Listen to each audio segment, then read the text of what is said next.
अस्सलाम वालेकुम प्यारे प्यारे बच्चों, कैसे हो। तो फर्स्ट 5 न्यूमेरिकल हमने पहले लेक्चर में कर लिए हैं। अब नेक्स्ट जो 5 न्यूमेरिकल है हमारे पास वो हमने क्या करने हैं, आज डिस्कस करने हैं। तो न्यूमेरिकल नंबर 6 से आज हम क्या करेंगे, स्टार्ट करेंगे। न्यूमेरिकल नंबर 6 हमारे पास क्या है, a wooden bar vibrating into water surface in a ripple tank has a frequency of 12 hertz. तो गिवन डाटा में जो जो चीज़ जैसे जैसे आती जाएगी वैसे वैसे हम क्या करते जाएंगे, लिखते जाएंगे। फ्रीक्वेंसी कितनी है, 12 हर्ट्ज। 12 हर्ट्ज फ्रीक्वेंसी है। Wooden bar vibrating into a ripple tank, वो वाइब्रेट कर रहा है, उसकी फ्रीक्वेंसी कितनी है, 12 hertz. The resulting wave has a wavelength of 3 centimetre. उसकी वेवलेंथ कितनी है, 3 सेंटीमीटर। फ्रीक्वेंसी भी दी हुई है, वेवलेंथ भी दी हुई है। Calculate the speed of a wave. अगर फ्रीक्वेंसी और वेवलेंथ दी हुई हो तो सिंपल सा रिलेशन जो कि आपको पता है, इंटरेस्टिंग टॉपिक आप लोग पढ़ चुके हैं इसमें, वो हमारे पास क्या है, v is equal to f lambda, relation between velocity, frequency and wavelength. तो v is equal to f lambda. v is equal to f हमारे पास 12 हर्ट्ज फ्रीक्वेंसी है और वेवलेंथ हमारे पास 0.03 मीटर। तो दोनों को हम क्या करेंगे, मल्टीप्लाई करेंगे। तो हमारे पास अब अगर यहाँ पर आप लोग परेशान हो रहे हो कि मीटर पर सेकंड कैसे बनेगा, तो वो आपको पता होना चाहिए कि v is equal to frequency 12 hertz और वेवलेंथ हमारे पास होती है कितनी, 0.03 मीटर। तो इसका मतलब है हमारे पास आ जाएगा 0.36। अब हर्ट्ज होता है एक्चुअली पर सेकेंड और ये होता है हमारे पास मीटर, तो ये बन जाएगा 0.36 मीटर पर सेकेंड। तो हमेशा फार्मूले से उसका क्या बनता है, यूनिट बनता है। तो फार्मूला अगर आपको पता है तो आप यूनिट कैलकुलेट कर सकते हैं उसी सब्सटेंस का, जिस चीज़ को क्या करना हो, कैलकुलेट करना हो। तो मीटर पर सेकेंड स्पीड का क्या है हमारे पास, ऐसा यूनिट है। तो नेक्स्ट न्यूमेरिकल नंबर 7, उसमें हमारे पास दिया हुआ है, a transverse waves produce on a spring has a frequency of 190 hertz।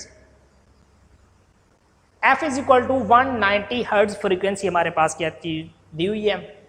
अब and travels along the length of a spring 90 metre, वो 90 मीटर का डिस्टेंस कवर करती है। s is equal to 90 metre in 0.5 second. 0.5 second में 90 metre का distance cover करती है और उसकी फ्रीक्वेंसी कितनी है, 190 हर्ट्ज।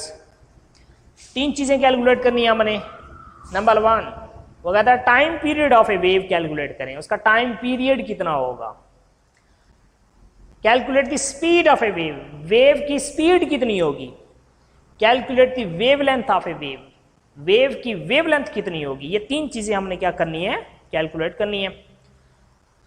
तो पहले नंबर पे टाइम पीरियड। जब टाइम पीरियड की बात है तो बात हमारे पास फ्रीक्वेंसी तक जाती है। जैसे हमें पता है फ्रीक्वेंसी क्या होता है, टाइम पीरियड का reciprocal, f is equal to 1/t। अगर टाइम पीरियड कैलकुलेट करना है, टाइम को उधर ले जाए, फ्रीक्वेंसी को नीचे लिए 1/f, 1/190 डिवाइड करें दोनों को, 0.005, 5 को राउंड ऑफ करें तो ये 0.1 हो जाएगा हमारे पास। 0.01 सेकेंड उसका क्या होगा, time period. Now second number पे हमारे पास है v is equal to s/t। ये रिलेशन हम नहीं लगा सकते कि v is equal to f lambda, ये नहीं लगा सकते क्यों, फ्रीक्वेंसी तो है, वेवलेंथ अभी हमारे पास नहीं है, इसलिए हम ये फार्मूला इसमें नहीं लगा सकते। इसमें फार्मूला कौन सा लगेगा, फार्मूला लगाएंगे v is equal to s/t। Speed क्या होता है, distance over time, 90 divided by 0.5, तो स्पीड आ जाएगा 180 मीटर पर सेकेंड। तो गिवन डाटा को देख लेना है कि कौन सा फार्मूला एडजस्ट होता है हमारे पास, ठीक है, न्यूमेरिकल में। तो अब v is equal to f lambda अब हम लगा सकते हैं, क्योंकि स्पीड भी हमारे पास दी हुई है, फ्रीक्वेंसी भी दी हुई है, तो वेवलेंथ कैलकुलेट की जा सकती है। v over f is equal to lambda, v over f is equal to lambda, क्योंकि फ्रीक्वेंसी दूसरी साइड पे जाके डिवाइड हो गई है। तो lambda is equal to 180, speed है हमारे पास, फ्रीक्वेंसी 190 है, दोनों को डिवाइड करें, 0.9 5 मीटर आ जाएगा हमारे पास उस वेव की वेवलेंथ। तो numerical number 7 completed. Next numerical number 8, water waves in a shallow dish are 6 centimetre long. Wavelength कितनी है? 6 सेंटीमीटर लॉन्ग उसकी shallow water. Shallow water where the speed of a wave is low, कम होगी यहाँ पर, कम गहरा पानी। 6 सेंटीमीटर 0.06 मीटर, 100 पर डिवाइड करेंगे 6 को तो हमारे पास मीटर में आ जाएगी wavelength. At one point the water moves up and down at rate of, अब वाटर अप एंड डाउन जब मूव करता है तो इट मीन्स वो ऑसिलेट करता है। जब ऑसिलेशन होती है तो वेव्स प्रोड्यूस होती हैं। 4.8 हर्ट्ज, उसमें वेव की स्पीड कैलकुलेट करनी है और वेव का टाइम पीरियड क्या करना है, कैलकुलेट करना है। तो v is equal to f lambda, हमारे पास फ्रीक्वेंसी भी दी हुई है और वेवलेंथ भी दी हुई है, दोनों को मल्टीप्लाई करें 0.088, इसका मतलब 8 को राउंड ऑफ करो, ये 9 हो जाएगा हमारे पास, 0.9 मीटर पर सेकेंड उसका क्या होगा हमारे पास स्पीड होगी।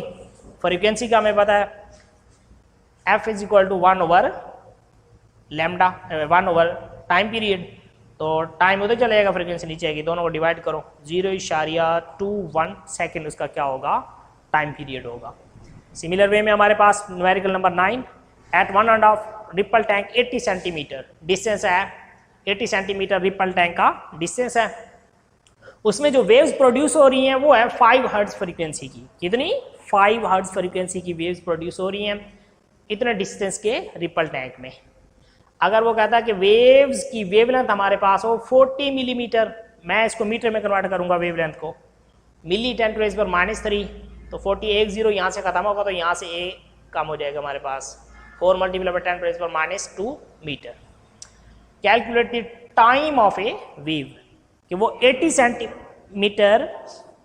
सेंटीमीटर डिस्टेंस को क्रॉस करने के लिए वेव को कितना टाइम लगेगा, टाइम पूछा है उसने, ठीक है।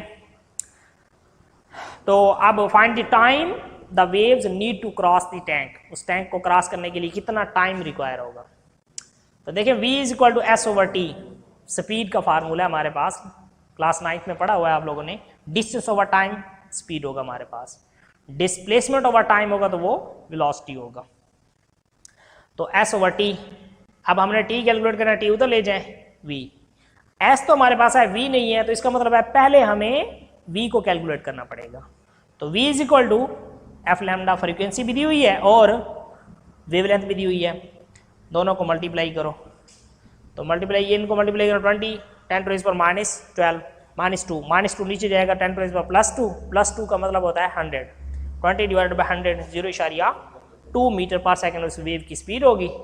तो अब t इसी इक्वेशन को यूटिलाइज करें, t is equal to s over s हमारे पास 0.8 मीटर है और उसकी जो स्पीड अभी कैलकुलेट की हमने 0.2 मीटर है, दोनों को डिवाइड करो हमारे पास 4 सेकेंड टाइम लगेगा 80 सेंटीमीटर लॉन्ग जो हमारा रिपल टैंक है उसको क्रॉस करने के लिए वेव को, अगर 5 हर्ट्ज फ्रीक्वेंसी की वेव्स हों तो this is our answer. Last one numerical of chapter number 10, given data में हमारे पास है what is the wavelength of radio waves transmitted by an FM station, FM frequency modulation station, उसकी wavelength कितनी होगी अगर 90 मेगाहर्ट्ज फ्रीक्वेंसी हो। अब आपको पता है कि 9th क्लास में आप पढ़ चुके हैं, ये मेगा प्रीफिक्सेस है, 10⁻6, 90 × 10⁻6 हर्ट्ज फ्रीक्वेंसी है और वेव की जो स्पीड है 3 × 10⁸ मीटर पर सेकेंड है। किसने कैलकुलेट किया था अच्छे तरीके से आपको पता है, गलीलियो ने, आइंस्टाइन मैथ एनर्जी इक्वेशन में आइंस्टाइन ने इसको कैलकुलेट किया था 3 × 10⁸ मीटर पर second. v is equal to f lambda calculate करना है v ओवर f, तो v हमारे पास 3 × 10⁸ और फ्रीक्वेंसी हमारे पास है 90 × 10⁻6, तो इनको हम क्या करेंगे डिवाइड करेंगे, तो 10⁻6 ऊपर जाके -6 हो जाएगा, +2 रह गया, इसको इसके साथ मल्टीप्लाई करें 300 डिवाइड बाई 90, तो हमारे पास 3.33 मीटर, 3.33 मीटर ये इसकी क्या है हमारे पास वेवलेंथ है। तो इस चैप्टर के हमारे पास न्यूमेरिकल हो गया एंड। तो इसकी फर्दर जो सॉल्व एग्जांपल्स हैं उनको आप लोगों ने क्या करना है, ट्राई करना है, क्लियर दी हुई हैं। तो इंशाल्लाह नेक्स्ट लेक्चर में हम न्यू चैप्टर स्टार्ट करेंगे जो कि चैप्टर नंबर 11 होगा। अल्लाह हाफिज़।